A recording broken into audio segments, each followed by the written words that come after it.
Old Sultan by Jacob and William Grimm. A shepherd had a faithful dog called Sultan, who was grown very old and had lost all his teeth. And one day, when the shepherd and his wife were standing together before the house, the shepherd said, "I will shoot old Sultan tomorrow morning, for he is of no use now." But his wife said, "Pray, let the poor faithful creature live. He has served us well a great many years, and we ought to give him a livelihood for the rest of his days." "But what can we do with him?" said the shepherd. "He has not a tooth in his head, and the thieves don't care for him at all. To be sure, he had served us, but then he did it to earn his livelihood. Tomorrow shall be his last day, depend on it." Poor Sultan, who was lying close by them, heard all that the shepherd and his wife said to one another, and was very much frightened, to think tomorrow would be his last day.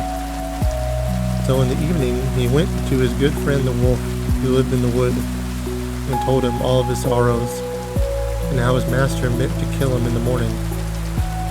"Make yourself easy," said the wolf. "I will give you some good advice.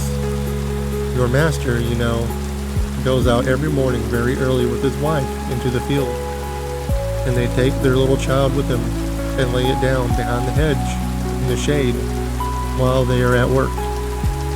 Now do you lie down close to the child and pretend to be watching it, and I will come out of the wood and run away with it. You must run after me as fast as you can, and I will let it drop, and then you may carry it back, and they will think you have saved their child, and will be so thankful to you that they will take care of you as long as you live."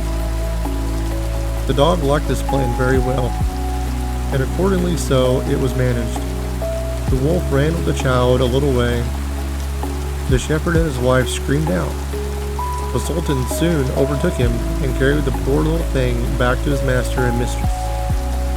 Then the shepherd patted him on the head and said, "Old Sultan has saved our child from the wolf, and therefore he shall live and be well taken care of, have plenty to eat. Wife, go home and give him a good dinner, and let him have my old cushion to sleep on as long as he lives."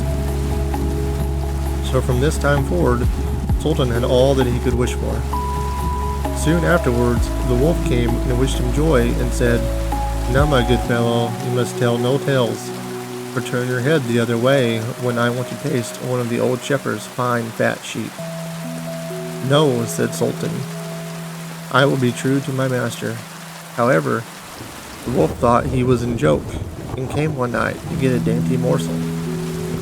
The Sultan had told his master what the wolf meant to do, so he laid wait for him behind the barn door, and when the wolf was busy looking out for a good fat sheep, he had a stout cudgel laid about his back that combed his locks for him finally.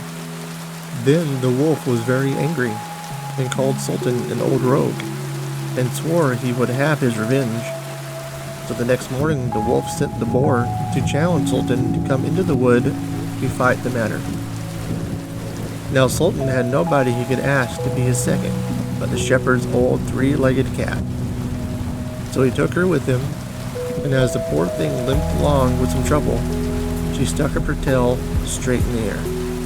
The wolf and the wild boar were first on the ground, and when they espied their enemies coming and saw the cat's long tail staying straight in the air, they thought she was carrying a sword for Sultan to fight with.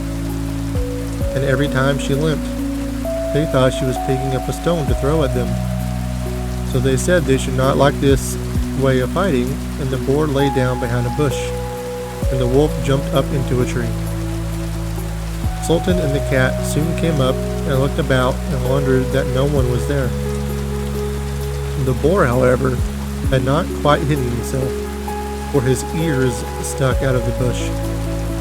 And when he shook one of them a little, the cat, seeing something move and thinking it was a mouse, sprang upon it and bit and scratched it, so that the boar jumped up and grunted, and ran away, roaring out, "Look up in the tree. There sits the one who is to blame." So they looked up and espied the wolf sitting amongst the branches. and they called him a cowardly rascal that would not suffer him to come down till he was heartily ashamed of himself, and had promised to be good friends again with old Sultan.